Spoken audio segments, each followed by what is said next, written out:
Hello friends, welcome to our own channel Kannada Exploits. In today's video, we are in the Capture the Flag series, first video, and in today's video we'll be discussing about how to hack Metasploitable 2. So ideally Metasploitable is a series of vulnerable missions created by Rapid7, the creators of Metasploit. So these vulnerable missions are created for people to practice and sharpen their skills on hacking. So let's start today's session. So before actually going into hacking of Metasploitable, so in case if you're not much clear about the virtualization concepts, there's already a video in the channel, or there's a lot of videos in the channels and also on YouTube about what is virtualization and what is the difference between VirtualBox and VMware. So I would recommend you to have a look on that before this video and then come back here over here. Because the environment which I'm going to be using for today's session would be on VirtualBox. So I would be importing Metasploitable over VirtualBox and I'll be showing you how to hack it. So before actually diving into this, let us see how do you import VirtualBox images or virtual machine images over VirtualBox. Because when you export images of VirtualBox into VirtualBox itself, it's pretty easy. You just need to double click it, it will be automatically imported. Whereas when you try to import any virtual machine or any VMware images, it would be pretty hectic. It will not be directly importable. So in order to import virtual machine images over VirtualBox, so just follow these steps. It's hardly a couple of minutes. So let's first let me show you about how do you import it. So what you need to do is you just need to download VirtualBox, and as soon as you download VirtualBox, you would be under machine options. Just click on the machine, you would be getting new. Click on new and you would be getting this dialog box where you need to provide the name of the image and which type it is and which version. The current image I'm going to be using is a Unix based image, and I'm just selecting Ubuntu 64-bit just to keep in the configuration in a similar cases, because the machine which I'm going to be using also works on a similar base only. First you need to provide the machine name and then you need to provide the RAM. So I would suggest to give around like 512 MB of RAM. That would be more than sufficient for this machine to operate. Okay, the first we need to provide the name, then the RAM version. Once that has been created, so then you need to provide or you need to import the hard disk. So basically what happens is, so when people build their own missions for to design vulnerable missions, they would first install a plain version of operating system, and over that they would be installing some vulnerable services, and once all the setup has been completed, they would export it into a vulnerable image and then they would share it so that people like us can use it for sharpening our skills on hacking. Okay, so now this image has already been created. So in order to download this, it's very simple. You just need to go to this link which I have provided in the description, and you just need to click on download, or it would automatically start on download on latest browsers. You can see it will automatically get downloaded. You just need to wait until the entire file is downloaded. In my case, I would not download it because I've already downloaded it. So let me cancel it and utilize. So the file is over here. Basically this file comes up with a zip file. You just need to extract it. Once extracted it, go to Oracle VirtualBox, then go to machine and new, and then you would need to create the name and then provide a RAM, and 512 MB is sufficient. Then go to next. Here you need to select the hard disk file. Okay, so for that you need to click on use an existing virtual hard disk file and then click on import button and then click on add. So then you need to locate or navigate into the file where you have saved it. So I have saved it under this directory, and you need to import the VMDK file. So note that the moment you extract the file, the zip file, you would get multiple files, around which one file would consist of around like 1.8 GB of the size file. So you need to import that particular file itself. So here in this case I'm importing the same file. I've added it. Next I have to import it, choose it, and then click on create. That would create a configuration for you. So all you need to do now here is you just need to configure the network so that your Kali Linux machine would be able to would be able to communicate through it and hack it. Okay, so I've already imported it, so I'll not use this file. I've already imported and started the file. So in your case, we just need to so let me restart this one itself. So in your case, I would recommend you to wait until the entire machine is created. I mean, it will just hardly take a second, and you can see as soon as it's powered up. So just need to click on start. So before clicking on start, I would recommend you guys to go to settings and set up the network settings which is required. All you need to do is go to network. Under network, by default all the settings would be under NAT. So I would recommend you to either put it into bridge mode and select your concerned network adapter. So either you would be under Wi-Fi or on Ethernet. So select the respective adapter which which network you are. Okay, and so that your concerned IP address would be added. Okay, so in my case, I'm not going to be using bridge adapter because I do not have neither Ethernet nor a Wi-Fi. I work on host only adapter. That's because I'm using the same machine to host the entire network. So in this case, VBox Net 0 is a network which is internally created by my VirtualBox. So that only the Metasploitable and my hacking machine, that is Kali Linux, can communicate to each other, and only these two can communicate to each other. Okay, as simple as that. So let us see the machine is powered up or not. Yep, the machine is powered up. So to proceed further, all I need to do is I need to get the IP address of this particular machine. So how do I get this IP address of this machine? Very simple, because most of the CTFs or capture the flag missions which is created for this practicing ourselves, they do not directly disclose their IP address, even though for Metasploitable they have given the credentials through which you can log in and identify its IP address. But I would not suggest to do that, because you would use the manual way to exploit it, I mean to identify its IP address and go forward. Okay, so let us see how do you identify its IP address. So always there are two ways generally to identify a computer's IP address. One is internally, other one is external. Which means internal is nothing but you log in, you have credential of that machine, you log in and identify its IP address by using ifconfig, as simple as that. Other way is you would you do a port scanning, or you do a ping scan to their entire IP range to identify which is the new IP address. So how do you do that? It's very simple.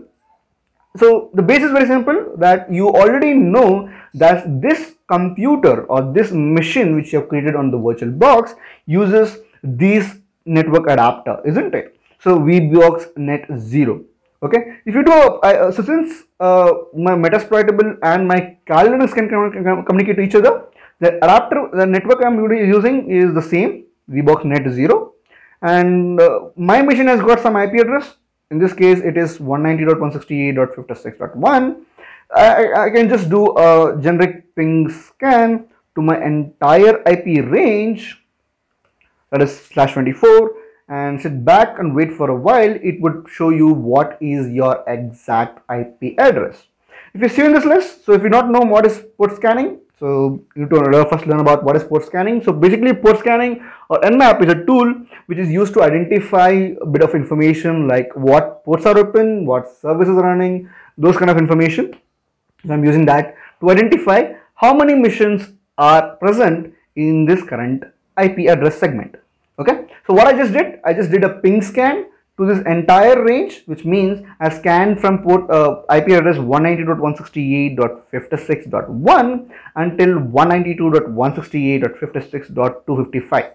So this tool Nmap pinged the entire range, and whatever IP address gave me response, that IP address would be displayed to me. In my current case, the IP address of the victim machine is 1.3. How do I identify it? Very simple. If you go to the network settings of Metasploitable 2, in the MAC address section, you can identify what is a MAC address of this particular machine. And to be clear, it's displayed over here that the MAC address of Metasploitable 2 ends up with B8F9. Okay, and if you go back to the terminal, the B8F9 is this particular IP address. So always in Nmap, when you do -sn scan, it displays you that what is the IP address first, and then it tells you what is its MAC address. So currently 1.3 is IP address and this is the MAC address. If you're wondering why isn't the 56.1 does not have any MAC address, that's because 56.1 is nothing but my own IP address, and that's the reason why it is displaying without any MAC address. Okay, I hope the basics are pretty much clear. So how do you import it and how do you identify a machine's IP address in an external view? That I hope that it's pretty much clear for everyone. In case if you have any queries in any part of this or in any process of this particular session or video, you feel free to raise a comment in the comment section, or you could also find our WhatsApp group dedicatedly created for people from the English language in the description below, and you can join the WhatsApp group and you can also raise your queries in the WhatsApp group. Okay, so without wasting much time, let us dive into hacking of this mission. Enough of all the basics. So currently, as I told you, I have already run the mission, and just to cross verify, its IP address is 1.3 itself. You can use ifconfig and it's the same thing. Okay, I've already shown to you how do you identify the IP address external way. Okay, let's dive in. Okay, so in the generic hacking methodology, so I would be using the same methodology for all the CTFs in future as well. But if you see, the generic methodology for hacking any CTF is the given 3 methodology only. So usually when you want to compromise a mission, first thing which you do is to gather information about the target.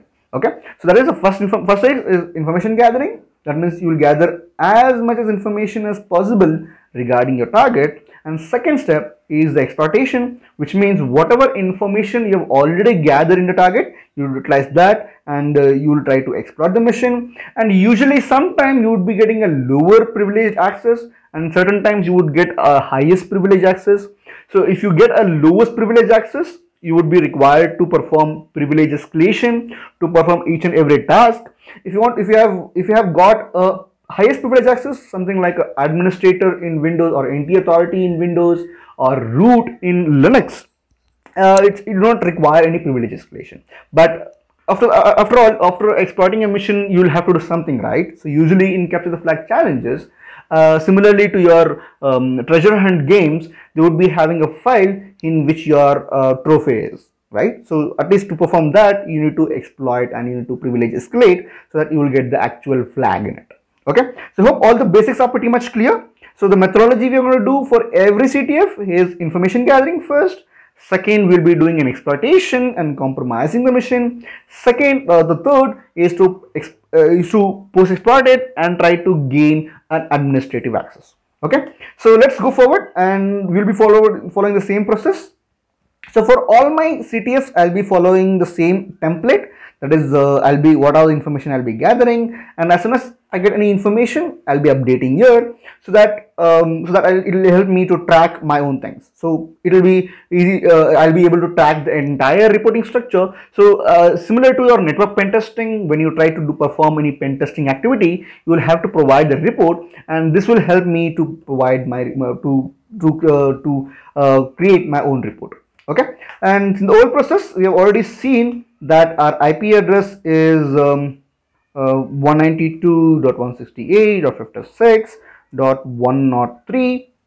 This you already know. Host name we are not much clear so far, so we'll do the host. We'll identify and we'll provide the host name. So far we only have the IP address. So let's go forward and try to identify the information. So one of the common tool which you would use and one of the common place to look at the starting point is your port scanning. So always we begin in port scanning, and while port scanning will be identifying what ports are open on the target machine. Similarly, what services are running on the target machine. So usually by nmap-sv will be provided with the information like what basic ports are open on the target machine. Similarly, what services are running on the target machine. That will be clearly visible or clearly accessible with the help of nmap. So Nmap is a famous tool which is used for port scanning. So that's the same thing I'm going to be using. And if you observe, Nmap basically scans for the commonly used 1000 ports, out of which the target mission or our target mission is enabled with port 21 and so on. And as a count, it is open with around 23 ports. As I said, this mission was dedicatedly created as a vulnerable mission so that people like us can practice it and sharpen our skills on hacking. Okay, so there are a lot of ports open in this mission. Similarly, there are a lot of ways to hack this mission as well. Okay, so in this today's video, I'll show you how to hack this via the first service. Okay, so always remember to pick up the information gathering phase in a sequential order. Okay, so whatever port is open on the first case, try to gather information about that particular port first, and once all your information gathering is complete, then go for second thing, and so on. Okay, so let's what we know currently is on this mission, port 21 is open. Okay, 21 stands for FTP, so basically 21 resembles FTP, and the service version that is actually running on the victim mission is also VSFTPD version 2.3.4, which means we are pretty much clear now that the victim mission has VSFTPD version 2.3.4 running on its target on his own mission. Well, let's see how if there is any vulnerabilities identified on this or not. Okay, so what we will do is we are just copying the version name and simply go to the Google and type vulnerabilities in VSFTP 2.3.4. So this is a very simple step and an easy step. If you want to automate it, there are tools called vulnerability scanners which will do the similar job. So they'll identify what services, what ports are running, and if there is any vulnerability in it or not. Okay. So as you can see, Google did a very good job. It has given us a lot of information. There's lots and lots of information. But as usual, we generally prefer the first or second kind of responses. So let us pick the first one. Okay. And always remember, even now on future as well, whenever you are searching for vulnerabilities and POC scripts or exploitation scripts, always prefer results from sites like ExploitDB and SecurityFocus or Rapid7. That's because ExploitDB has a huge source of POC scripts and vulnerability information. The same does with SecurityFocus, and Rapid7 will give you easily the information about the vulnerability and also the actual script for which you could use to exploit it, preferably the Metasploit, because Rapid7 is the one who is a creator of Metasploit or who is a maintainer of the exploit because they own it. Metasploit is owned by basically Rapid7 itself. Okay, but I'm not saying that apart from these websites, all other websites are spammers, because a lot of websites do spam. But I'm not saying that because the reason why I'm saying that these are the preferable sites, that's because they are official statements, and because a lot of websites or a lot of companies believe on ExploitDB, SecurityFocus, and Rapid7, and so hence they are official vulnerability providers. But apart from that, there are also a lot of websites do host their POCs, but I would generally prefer these two because they give you a pretty tested scripts, so you don't need to worry about getting spammed in future. Okay, so now we have the response from Rapid7 itself. So let us open it in new tab. So I would prefer opening a new tab because in the meanwhile I can check out the other things if it is available or not. So since it's a vulnerable service and it's a very basic way of hacking a mission, there are a lot of articles over the internet. You can utilize it for exploiting, but at the end of the day, everyone is doing the same thing only. Okay, so once we have got information on Rapid7, you would be having a detailed description about what this vulnerability is, on what would happen on this website, on this web service, and so on. There are lots of information. So basically, this vulnerability is nothing but a backdoor created on the VSFTPD service itself. So that's obviously a vulnerability thing. You would have a technical article about this vulnerability explaining much more detailedly, and you would also be having a reference code, usually either your CVE or something else. So currently for this VSFTPD version, there is no any CVE vulnerability code, but there are other vulnerability codes. So basically, if you're wondering what is CVE, so CVE stands for Common Vulnerabilities and Exposures. So they have something like an official way of giving out vulnerability, assigning a vulnerability name. Okay, so that's a different thing. So it's about whenever I'll be discussing about vulnerability scanning dedicatedly, I'll be explaining what is CVE in detail in future classes. Okay, so let's go back to the module options. So basically, when you find a vulnerability explanation in Rapid7, you would easily get a Metasploit script path, but that may not be in all vulnerability cases. This is because this vulnerability is pretty older vulnerability, and there are lots of scripts already available in Google or internet. There's already a module on Metasploit, so you can utilize it directly. Okay, so now you have got the module, so you have got a path of Metasploit. You can directly import it and start exporting it. So how do you have access with Metasploit? So in this session, I will not be going in basics of Metasploit because there's already covered in different cases. There's lots and lots of videos on YouTube that explains you what is Metasploit in detail as well. So please do let me know if you require any basic lectures in English, like if you require basics of Metasploit, or if you require basics of port scanning, or if you require basics of vulnerability scanning. Please do let me know that in the comment section, because I have planned to create only CTF walkthroughs in this channel. So in case if you think you need basic lectures, please do let me know in the comment box. So that would be my like something like a session for us, and later I'll try to pick it up if it is required. Okay, so let's go forward. Usually before starting Metasploit, you have to make sure you start up the database. So currently in my case, I've already started it, so it would pop up and say that it's already started. Yep, so it's already started. And to start up Metasploit, there's a very simple command called msf console, which will directly give you the Metasploit. Since Metasploit is a huge framework, so it will take a bit of time, a couple of seconds. So just need to wait for a while, and then a few seconds and Metasploit would be up. So meanwhile guys, if you have not yet subscribed to our channel, so kindly subscribe our channel and also press on the bell icon so that in case in future when we upload any hacking related videos, you would be getting notified. So usually I plan to utilize this channel for in a Kannada Indian regional language.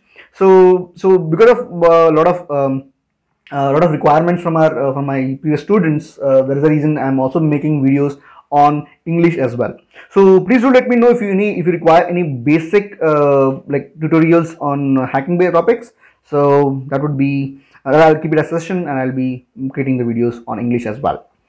Right, okay, the Metasploit has powered up. All I need to do now is I can just copy paste the same path, copy the entire path and import it. Or Metasploit also contains a search functionality, so you can utilize that, and you can just put VSFTP. It would directly give you the entire version. So but even though I do not prefer putting up service name in Metasploit, because Metasploit is very easily searched only when you get either a vulnerability code or you get a vulnerability path. Okay, so because if you put something like if you do search for something like WordPress, there's a ton of around 85 rated WordPress rated scripts. That would not be pretty efficient. So it's always better to search with vulnerability code or something like this. So basically this is the vulnerability code. Let me search OSVDB -73573. It should give you the path, something like this. So this would be a better idea. Or if you have the complete path, you could try the complete path. Okay, so perfect. Let's import this particular path. So let me copy paste it.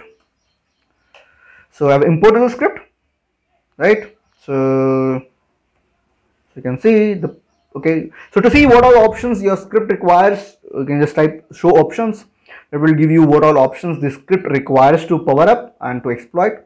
As you can see in the options, it only requires two options: rhost, that is target IP address, rport, that on which port the vulnerability exists. Okay, so to set, very simple, set space the IP address. We already know the IP address is 1.3, and the port is by default configured to 21, and we also know that VSFTPD is running on port 21. So since everything is right, so let us verify in Metasploit by typing a command show options, and you can see it has shown up all the required options are set. Even though this doesn't require any payload options, but so in case in future for other exploits you would be requiring payload, but in this case you do not require to provide any payloads. That's because this exploit has a single payload. You can see there's only one payload. That's the reason it does not require any options. But then for future exploits you would be required for payload. So don't keep in mind that you only require to provide exploit options. So now everything is right and perfectly working. Let me try and exploit it and wait and see if I get an access. This does not get an access. Okay, I wonder why it didn't got any access. Let me check. Let me try to reboot. So generally, okay, so let me be root. So generally this would be giving an issues if you are in a different network, but I'm not sure the why this isn't giving me an access so far. Okay, so it not take much time, so just hardly take a few seconds for restarting a computer. Or else that's because I was just cross verifying with my exploit, so probably because of my previous browser as well, this could be issue. Let me check if there's any jobs. Nope, there's no jobs. Okay, so let me just do, because I was already running my services in it, so probably you could have the other service might be still be up and running. Nope, it's not up and running. The thing, this must be some other issues, so no problem. So this is common if you're facing for new times. So let me try and restart and gain an access. It will not take much time. So again guys, meanwhile, so let me also explain what the other things are. So as I said, I just recall what we actually did. So the generic hacking methodology for a usual CTF would be first you would start to identify what is IP address, and once you know what the system's IP address is, you would generally go and look for what our services are running and in a system, and what ports are open and what services are running. And once you identify what services are running, we would typically go and identify what version it is. And once you get the service version, you go to Google or any trusted secure database and you identify what vulnerabilities it's actually running. And once you get the vulnerability, if it's exploitable, we identify this Metasploit path, or you would get a CVE code. So you will just open up Metasploit and search for CVE code or the path, and you would be all you need to do is, once you import it, configure your required options and just hit the exploit button, and voila, you will be able to get your access. And you can see here this time it perfectly worked, and you it's pretty much clear here as saying that we have got a UID access. So basically, since it's a Linux target and it's a command user Unix interact payload, you will not be getting any prompt, something like this. So usually in Unix you'll get this prompt, right, the dollar symbol or the hash symbol.